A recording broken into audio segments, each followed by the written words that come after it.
IBO World Champion, La Bella Bestia, coming to you to show my appreciation for the ring IQ. So if you haven't already, get guard, but wow, Howard, look at the strength. follow and subscribe Ring IQ and check out the relay where they cover today's top boxing news. Welcome to the motherfucking relay. We're covering today's top boxing news. Ow! Watch out for Ebony Bridges, because she is potentially a Muhammad Ali for women's boxing. Why? Because she is a complete free spirit, like Muhammad Ali was. She can change the way society sees women boxers. The lingerie at weigh-ins, the posing, the total ownership of what her body is and what she's doing. Watch the space, because she is a fascinating person in the sport of boxing. This vote of confidence by way of Gareth Davies was met with significant backlash, significant criticism. How does Ebony Bridges posing at weigh-ins wearing lingerie equate to a correlation with the late great Muhammad Ali? What's the connection here? What association is Gareth trying to make? Muhammad Ali being the multifaceted iconoclast that he was. Yeah, he affected people's perceptions about a lot of things. And outside of the ring.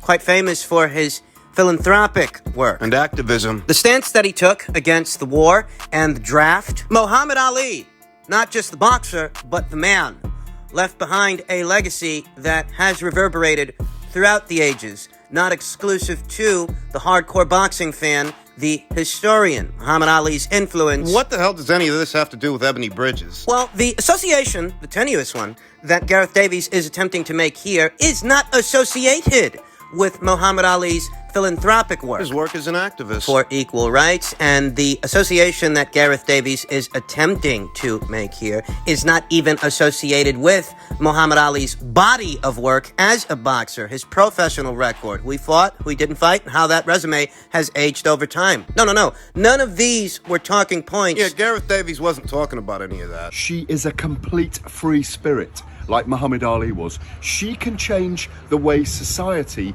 sees women boxers.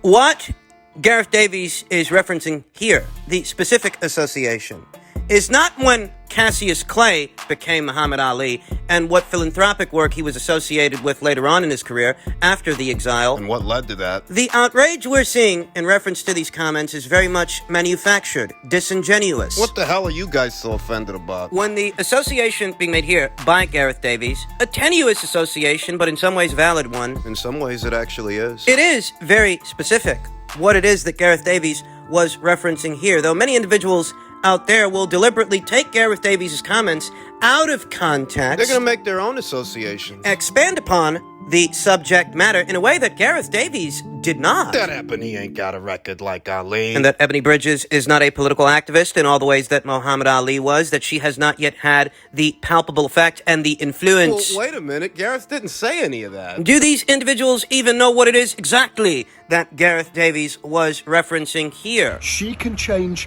the way society sees women boxers. Before Muhammad Ali became Muhammad Ali, before he changed his name and took that stance he took against the draft, before he was exiled, before any of that took place, a young Cassius Clay, He challenged the social norms for a fighter at that time. by being as flamboyant and boisterous as he was, vocal, which was quite uncharacteristic for a black fighter at that time, He changed how fighters behave. in spite of whatever the social norms were in his time.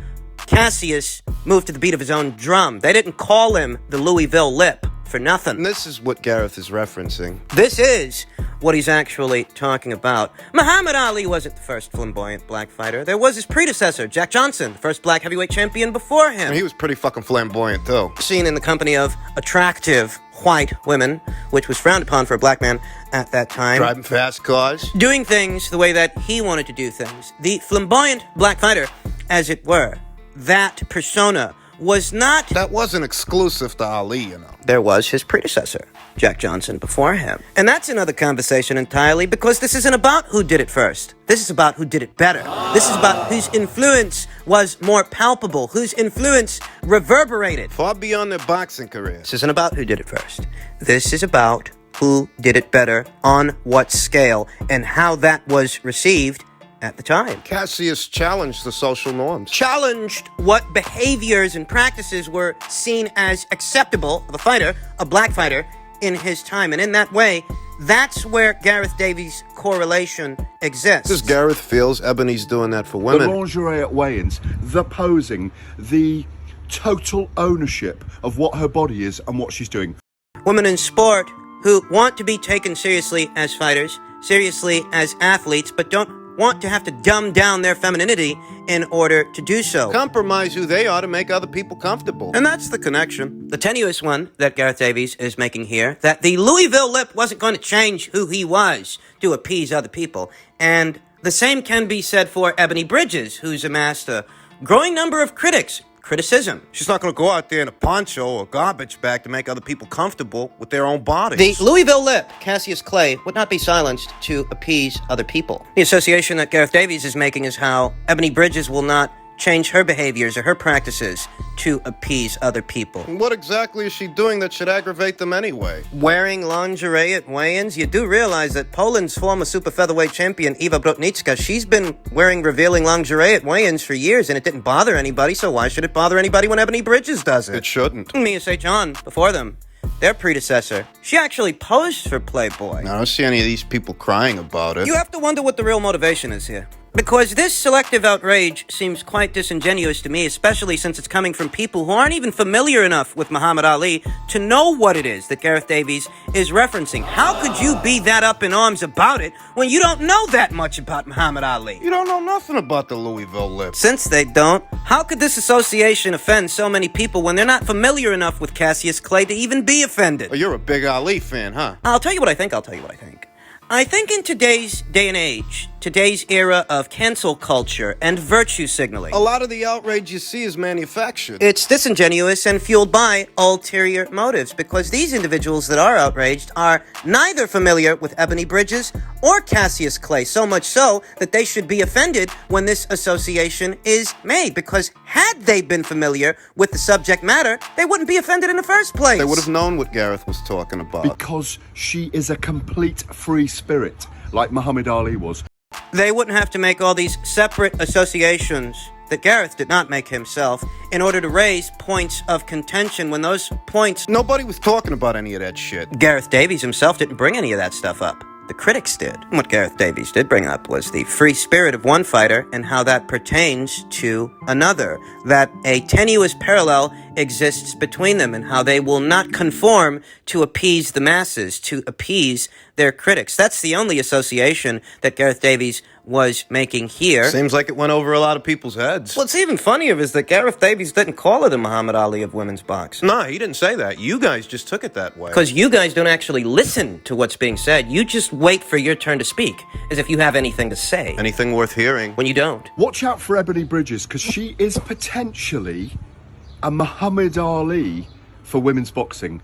The only thing that Gareth Davies actually did here was give Ebony Bridges a vote of confidence. And perhaps it was an undue vote of confidence, in your opinion. Perhaps it wasn't, in someone else's opinion. Either way, most of the criticisms being raised, reference to these comments that Gareth made, don't actually address the comments that Gareth made. They're taking this to all these other different places, talking about things that Gareth wasn't even talking about. Perhaps Ebony Bridges can become an essential cog that helps to change people's perceptions about how women in sport should look and how women in sport should behave. Perhaps she will, perhaps she won't. But Gareth Davies, he believes that she can. And because of what he believes, everybody's having a titty attack. Why don't you lighten up? Seriously. You guys should take a day off.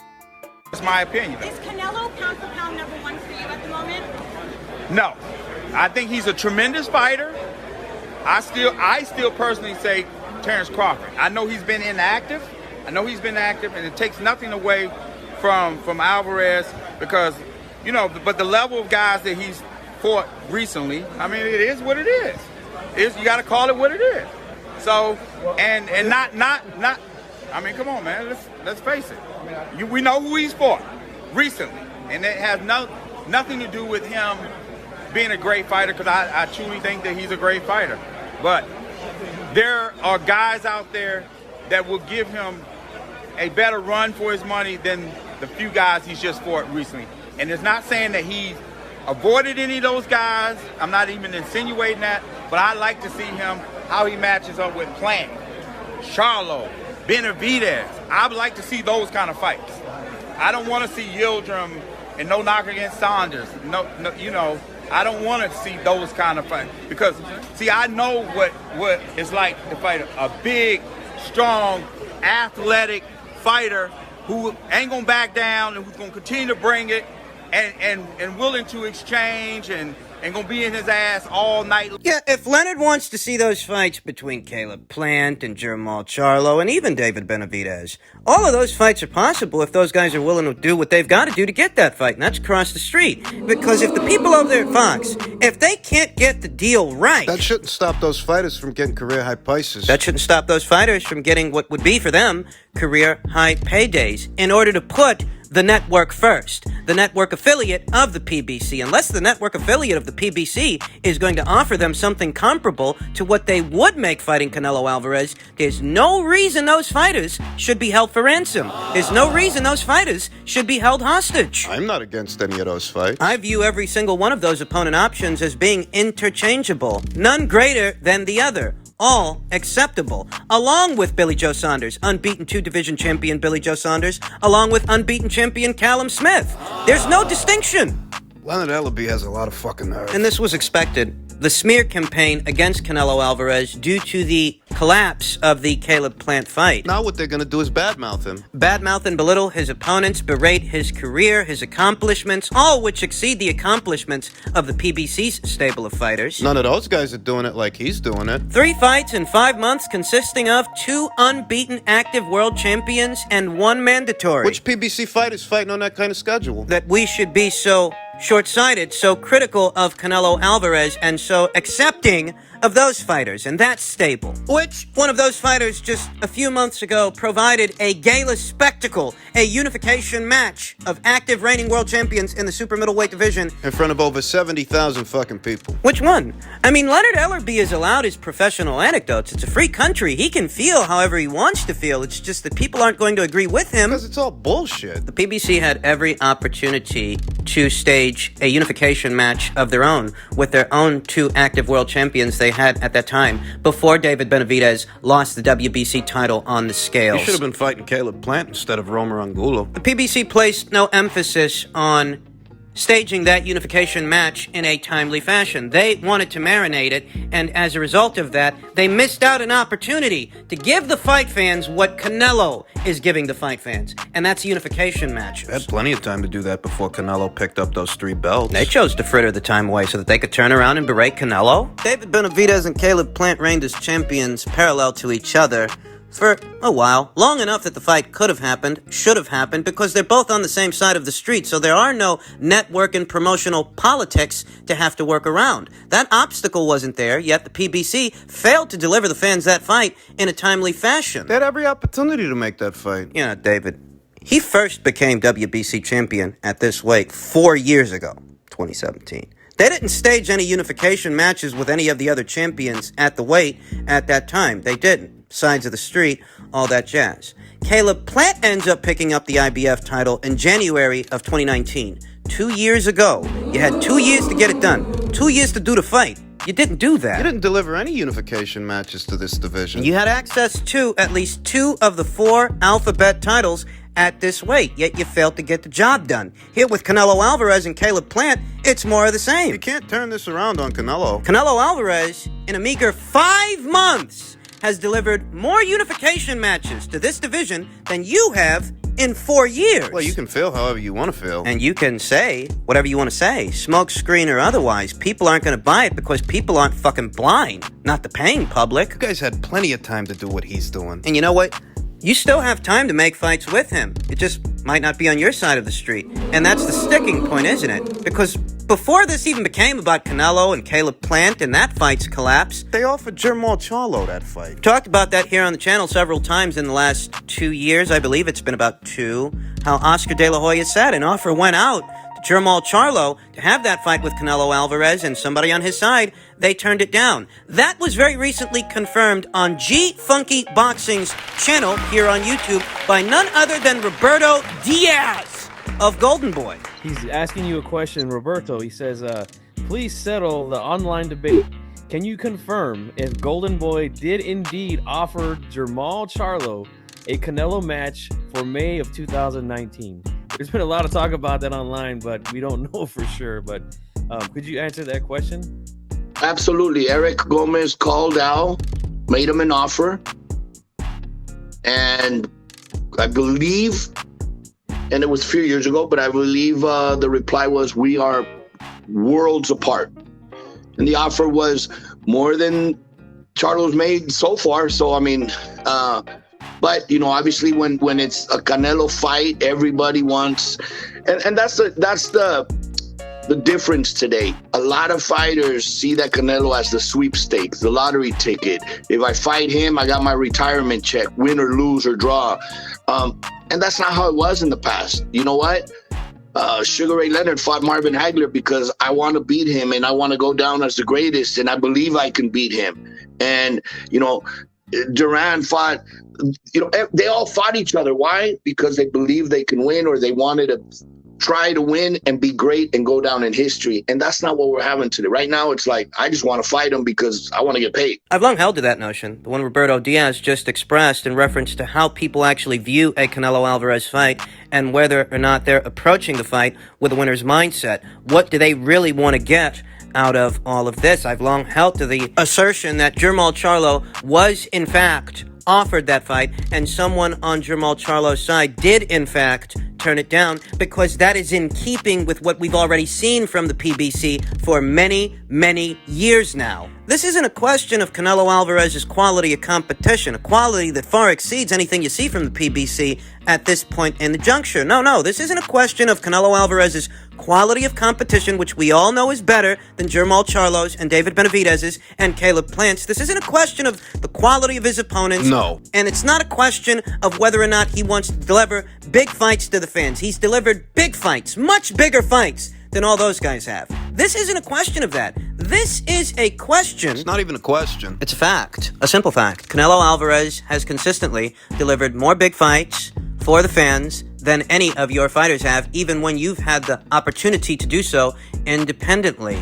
Your fighters are not the earmark of excellence for one such as Canelo Alvarez, and even when you're afforded that opportunity, 3 separate times with Caleb Plant, and at least on one occasion with Jermall Charlo, you guys failed to get it done, because you won't get it done unless you can monopolize all the talent.